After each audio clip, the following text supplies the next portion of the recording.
Jungle. Assalamualaikum warahmatullahi wabarakatuh. Kita bertemu lagi di materi pemrograman game. Kali ini yang akan kita bahas adalah profesi-profesi yang ada di dalam industri game. Tujuannya adalah agar Anda bisa mengetahui apa saja bidang yang harus Anda siapkan jika Anda memiliki sebuah game developer. Oleh karena itu, mari kita mulai dengan membaca Bismillahirrahmanirrahim.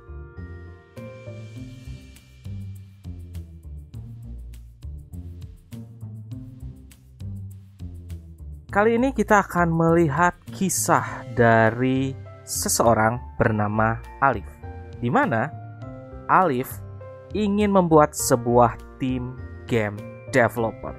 Sehingga Alif memutuskan untuk mempelajari ada profesi apa saja yang dibutuhkan dalam tim.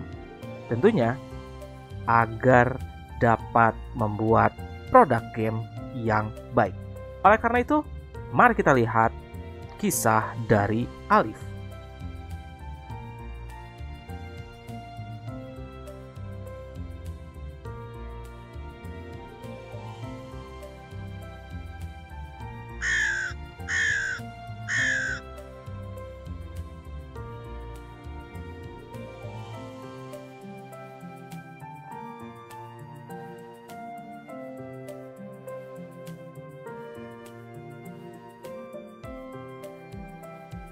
Dan inilah profesi-profesi yang ada di dalam industri game.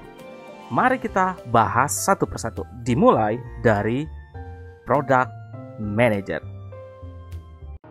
Product manager itu adalah orang yang memiliki tanggung jawab, yang bertugas memastikan kesuksesan dari produk yang akan dibuat oleh timnya. Tentunya yang dia kelola secara daur hidup timnya. Dia harus memastikan produknya cocok dengan market yang dituju. Dia harus memastikan bahwa sesuai dengan keinginan dari stakeholder atau klien. Oleh karena itu, product manager akan menjadi penghubung antar semua pemangku kepentingan, baik stakeholder, klien, calon user, dan lain-lain. Product manager harus bisa menjadi penghubung, harus memiliki kemampuan komunikasi. Jika dilihat dari tanggung jawab tersebut, maka product manager harus memiliki kemampuan seperti ini. Yang pertama tentunya dari aspek teknis, di mana dengan memahami aspek teknis, maka product manager dapat memperhitungkan, dapat memprediksi kira-kira pengembangannya akan seperti apa, berapa lama, dan lain-lain.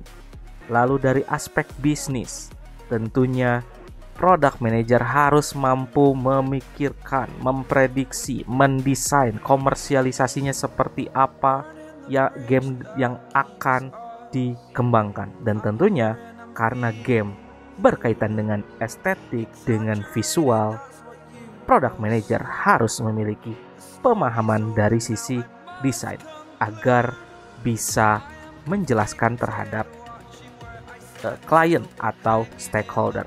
Seperti yang dijelaskan di game development life cycle bahwa ada tahapan inisiasi dalam pembuatan, dan product manager inilah yang akan bertanggung jawab di tahap inisiasi tersebut, sehingga product manager harus mampu memastikan menjawab pertanyaan-pertanyaan berikut. Yang pertama adalah masalah apa yang sedang dipecahkan. Kita akan membuat game untuk solusi dari permasalahan apa. Lalu game apa yang akan kita buat, atau yang sedang kita buat. Dan tentunya tujuan dari gamenya tersebut baik dari sisi mekaniknya, game fun-nya, estetiknya, itu harus mampu dipaparkan oleh product manager.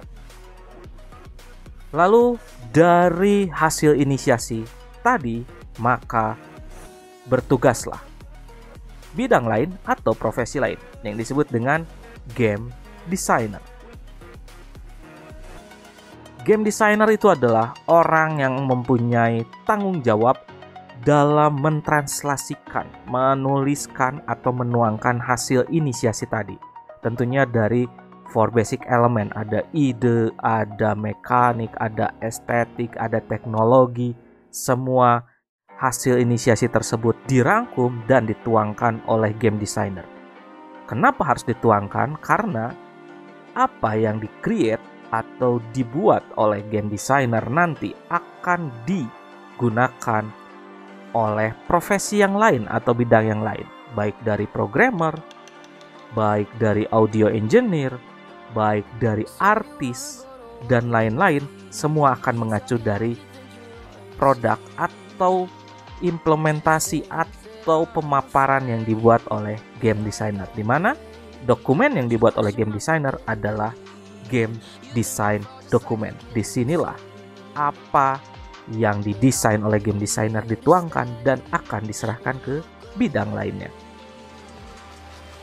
Setelah dibuat game design dokumennya, tentu akan dideliver ke bidang yang lain. Yang pertama adalah programmer. Programmer itu adalah bidang yang akan mengimplementasikan dari sisi desain, nanti ada rancangan mekaniknya, story-nya, dan lain-lain. Programmer akan mengimplementasikan ke dalam sebuah program.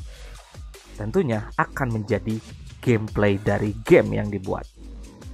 Dia akan menuangkannya menjadi kode-kode program, dan dalam pengerjaannya tentunya harus bekerja sama dengan bidang yang lain, yaitu bidang desain, karena akan berkaitan dengan estetik, baik dari sound, dari animasi, ataupun dari visual.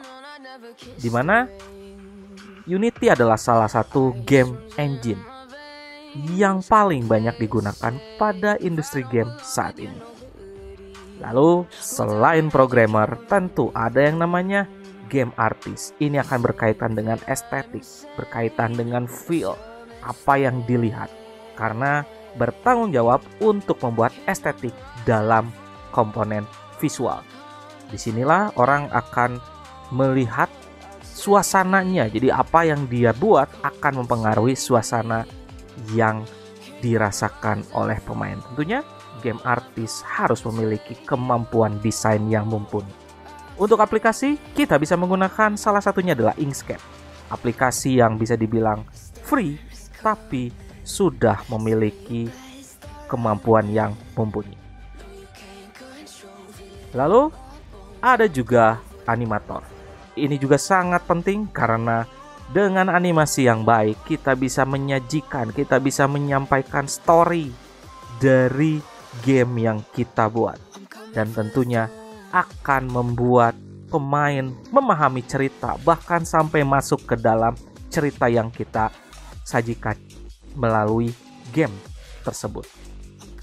Dimana paling simple untuk animator, kita bisa membuat animasi dalam Unity. Ada yang dinamakan animation, dan paling simple adalah kita bisa membuat sprite dari karakter, dimana kita bisa membuat karakternya seakan-akan hidup, seperti saat berjalan melangkahkan kaki, melompat menggerakkan kaki dan tangannya, memukul berarti tangannya yang bergerak, semua seakan bergerak. Itu bisa dilakukan di dalam Unity tersebut. Lalu ada audio engineer, tentunya berkaitan dengan sound. Ada sound FX, back sound, musik, dan lain-lain yang tentunya akan mempengaruhi suasana. Dengan musiklah pemain bisa terbawa, apakah menegangkan, menyenangkan, dan lain-lain. Semua akan dipengaruhi oleh musik yang disajikan lewat game. Untuk toolsnya, kita bisa menggunakan tools LMMS, yaitu salah satu digital audio workstation yang mungkin bisa Anda gunakan. Tapi tentunya Anda harus memiliki kemampuan atau pemahaman terhadap notasi-notasi dalam pembuatan musik. Lalu ada juga writer, seperti yang dibahas di bidang sebelumnya, bahwa kita juga harus membuat cerita yang menarik, membuat cerita yang menyenangkan.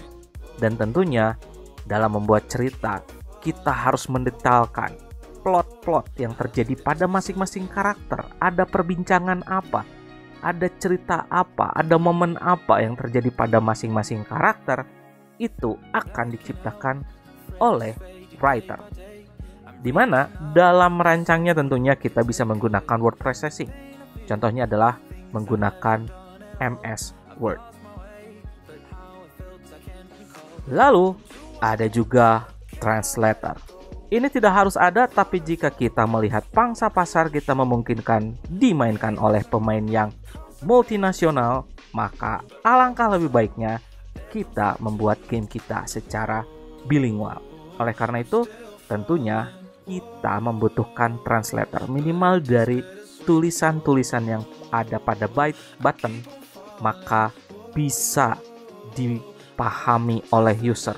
Walaupun user tersebut bukan orang Indonesia dan memainkan game kita, orang Indonesia, tapi dengan button yang ada tulisan berbahasa asingnya, maka pemain maupun user dari negara lain pun bisa memainkan game kita.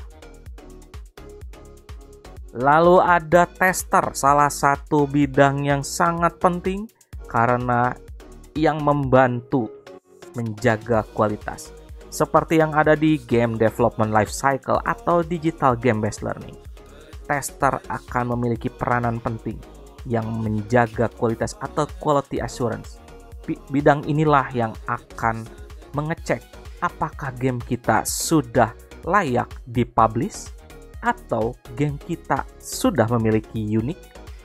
Bisa dilihat di sini bahwa dalam pengujiannya ada beberapa faktor. Bisa fun faktornya, apakah menyenangkan, apakah membosankan, lalu game balance-nya, apakah mungkin untuk ditamatkan, lalu levelingnya apakah mudah untuk diikuti atau ternyata tingkatannya terlalu jauh dari level 1 ke level 2, tingkatan kesulitannya terlalu jomplang sehingga tidak mungkin untuk diselesaikan. Itu semua diujikan sampai musiknya, kalau multiplayer dari sisi jaringannya, dari sisi platformnya, sampai musiknya dan lain-lain akan dinilai oleh tester.